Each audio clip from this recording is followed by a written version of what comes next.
L-Aġenzija tal-Gvern Infrastruttura Malta bdiet tħaffir għal żewġ mini li se jinbnew taħt ir-roundabout ta' Santa Luċija.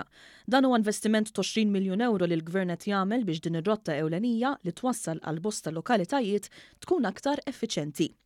Il-perit tal-proġett Rejfil Abdilla spjega illi l-mini se jkollhom żewġ korsiji kull waħda u se jaqdu direttament iż-żewġ karreġġjati fit-tela tal-Addolorata ma' triq tal-Barrani. Il-proġett jinkludi design metru mina u 130 rampa fuq kull naħa. Illum bdejna tħaffir tal-mina u ħankun qegħdin nħaffru bejn 8 u 9 metri mill-ogħla post. Xogħol li beda jgħid fit-triq il-parti li kienet magħluqa, allura mhux ħajkun jaffettwa t-traffic management li implementajna fil-jiem li għaddejjin. Il-perit Abdilla spjega li s-sistema temporanja tat-traffiku li ġiet implementata biex ikun jista' jsir il-proġett se tibqa' fis-seħħ għal ftit xhur oħra sa ma javvanza x-xogħol.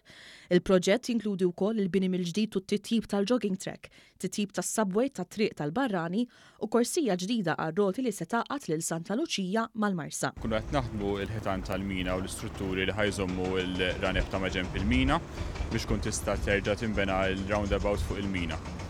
Ħankun qed nagħmlu anke xogħol ta' servizzi, kemm servizzi ta' entitajiet oħra li nqabdu fil-proġett kif ukoll stormwater ġdid.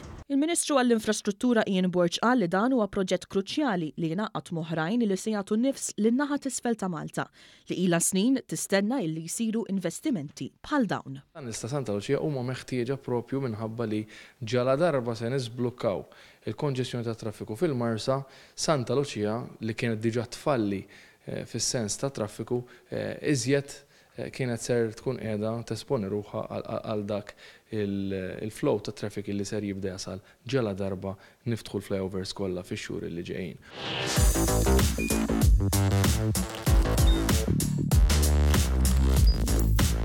Idħol fuq one.com.mt u hemmhekk tista' tara l-programmi kollha li jxandru fuq One permezz ta' One Play.